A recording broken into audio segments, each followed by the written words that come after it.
options. Money is portable power. Without money, you can feed people. Without money, you can change things. Without money, you can start a company. Without money, you can do things for your family. Without money, you can go where the f you want, when you want, where you want, how you want. Great tool. But that's all it is a tool. Because if you think it's more than a tool and you think it's a source of your happiness, you're going to miss all the shit along the way. Because everyone in this room, we're all doing one thing in common. No matter how aligned our lives are or different than they are, we're all traveling through time together. And that traveling time is like that river out there. It does not stop. And sometimes feels slower and faster than others, but that traveling through time. And everyone here is going through the process of aging. Everyone here is going through the process of shifting life. The question is, how much of life are you living along the way? Are you truly rich, or do you just have some money? Or do you not have money and you don't have wealth? I know people have money who are very poor.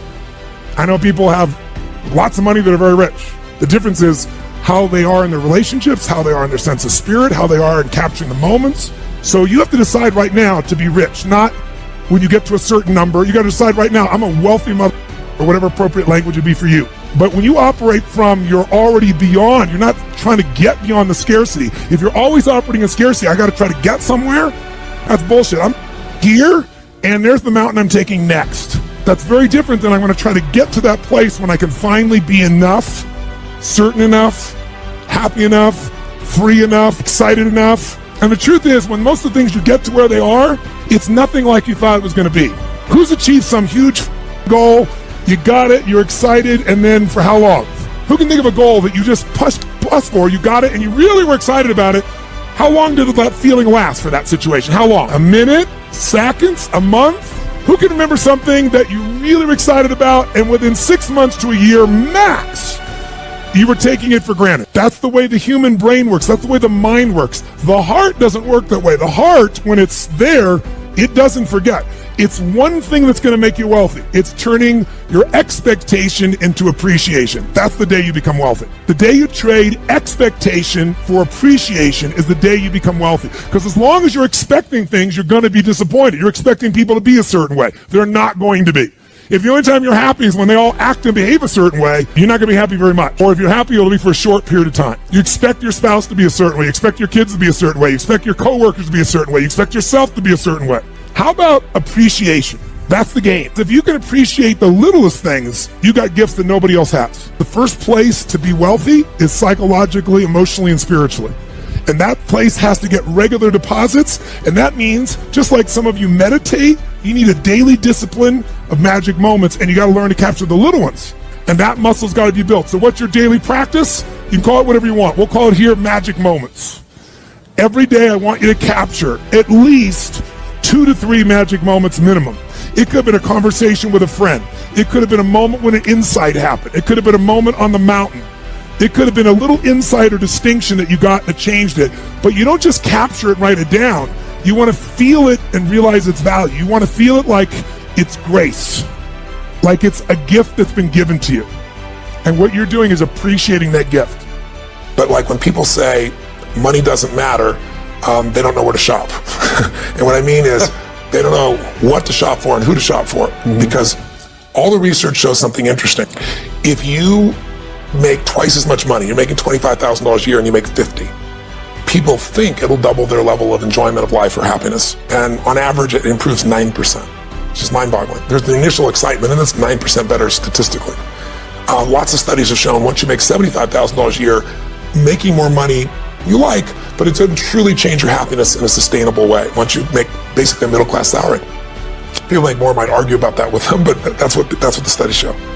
But what the studies now show is how you spend money. $5 a day spent right will bring you more joy than $10,000 spent poorly. And what does that mean? I give you dozens, and I'll give you 3. Number 1, if you spend money on things, you limit your level of happiness. If you spend the money on experiences, it creates a generative effect in your body emotionally. And they can measure the level of fulfillment and happiness you have just by the purchases you make. And they've done it scientifically all the way down to how it changes your biochemistry, down to the changes in your saliva and the hormones. That's where the research comes. It's not somebody airy-fairy saying, well, if you have experiences, it'll be better. Second one, when you spend money on things that give you time and take away drudgery, if you can get somebody else that you pay and they are employed and they now scrub the floor or they clean the toilet and they have an income and they're happy and you're freed up to do something you're more passionate about in business or life, the level of happiness grows geometric. But the one that creates the greatest happiness is the one that sounds trite, but it's biochemically accurate. And that is investing in others, which simply means giving your money away. It's mind-boggling. And they show you time out, they show you with little numbers, like, buying a cup of coffee for a stranger and what it does and how long the happiness does versus you buy the coffee for yourself versus you buy it for a friend. And I've got the studies in it, it's fascinating. But what I can tell you from my own life experience, like the people that I know that are the happiest on earth are not the people with the most money. I got a lot of clients, as you well know, that are billionaire clients, and a lot of them come to me because they want me to do something with their business. But invariably, I'll see there's something going on with them too that makes them unhappy. It doesn't matter how much money they have. There's people with $1 billion and they still live in scarcity. It doesn't matter how much money they have, right? By the way, I asked that question of everyone I interviewed. I said, does financial pressure ever go away? 85% said no. I'm juiced about people seeing how they can use the money that makes joy happen. Like, I love to do things where it's a total surprise. I remember when I had very little money, I was just getting started. I grew up in a very tough environment, and my mom always loved the ocean, and we lived in the San Gabriel Valley of LA where they had smog alerts and you couldn't go outside for a couple of days. It was horrible. And I called my mom up and I said, this was early in my career, and I said, come meet me in Huntington Beach. There's a condo I'm considering getting on the beach. I'm considering living on the beach, Mom, but I want your feedback, what you think. So she drives down to meet me. I'll never forget, I just looked around, she goes, oh my God, smell the air, it's so fresh, and this is the dream, to live on the beach, and my son's gonna live on the beach. And I showed her the condo, and she's like, oh my God, this is incredible. And I said, you sure? Do you really think we worth it? She goes, I don't care what it costs. She said, if you can get in, you get this.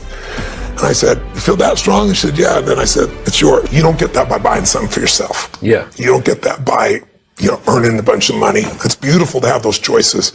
That's what mastering money's about. Yeah.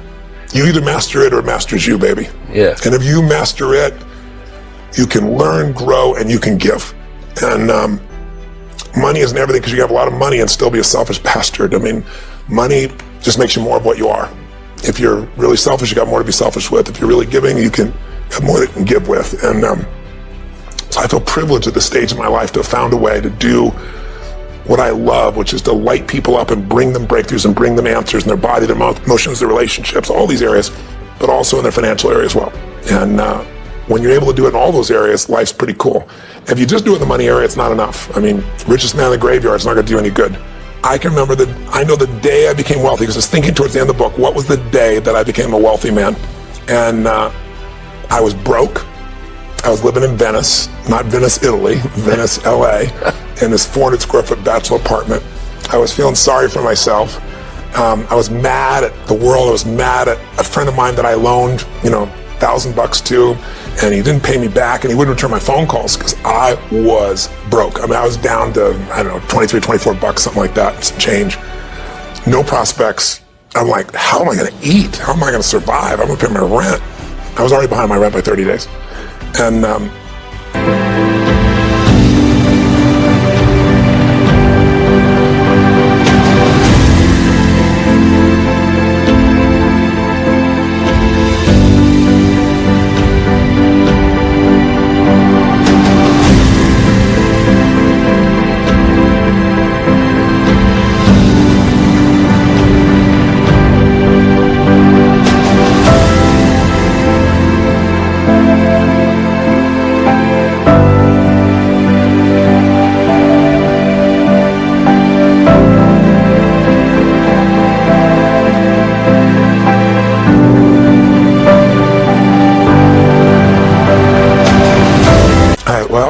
when I was 17, my mom kicked my dad out. He went back east and kicked me out, and I survived by scratching up enough money each day and then going to the smorgasbord and loading up for the winter, just eating all I could to make it last a day or two.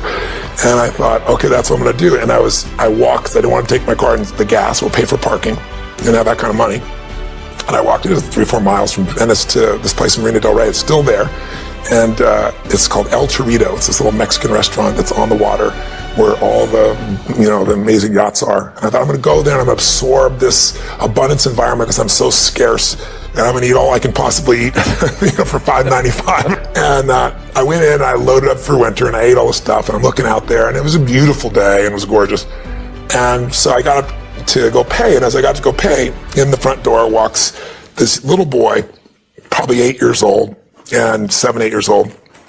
And he was dressed in a suit. I don't know, there was something about this kid. He had this air about him, and he opened the door for his mother, and he pulled the chair out for her. And I don't know, something about it just struck me emotionally, very deeply. And I was just touched, thinking, this little boy has got so much heart and class. And so I walked up to him. I paid my bill and walked up to him, and I said hi, and I introduced myself, and I was nobody. It was, who the hell's Tony Robbins? No Tony Robbins. And he says, who is this gigantic? Yeah, that's what he's really thinking is not there. And I said, I just want to tell you, I watched you for the last few minutes. I said, I watched you open the door for you later. I saw you pull out the chair. I saw the way you looking in her eyes and giving her full attention. I said, you are a class act. And he looked at me and I said, and taking her lunch, that's awesome. He goes, well, she's my mom. And I said, that's even more cool. And he said, well, I'm not taking a lunch because I don't have a job yet. I'm 8. And I said, I looked at him, I said, yes, you are. And I didn't have any plan. I just reached in my pocket, took all the money I had in the world. It was like $19 and some change, whatever was left after that. And I just sat down in front of him in front of the table. And he looked up at me, his eyes got big as garbage can covers. He goes, what's that? And he smiled. I said, that's yours. He goes, I can't take that. And I said, yes, you can. He said, how come? I said, because I'm bigger than you are. Turned, I didn't even look at his mom. I wasn't doing it for attention. And I walked out that door. And I didn't walk out that door. I flew out of that door.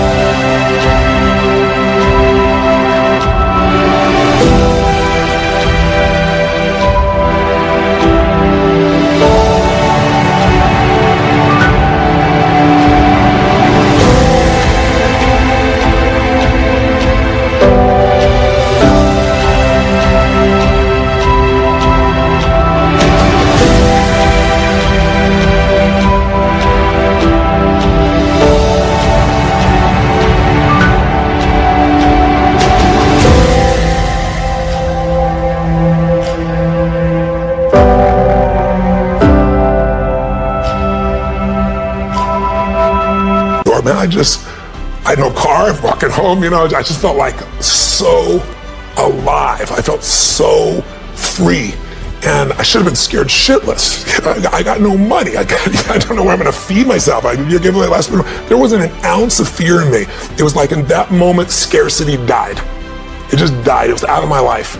And I went home that night, and I have no clue what I was going to do. But I was like excited and inspired, and I started writing out this plan. And I thought, well, people fast all the time. I can fast for 4 or 5 days. It's probably good for me. I can eat after that meal. And I got this little plan in my head, and I'm going to work it out.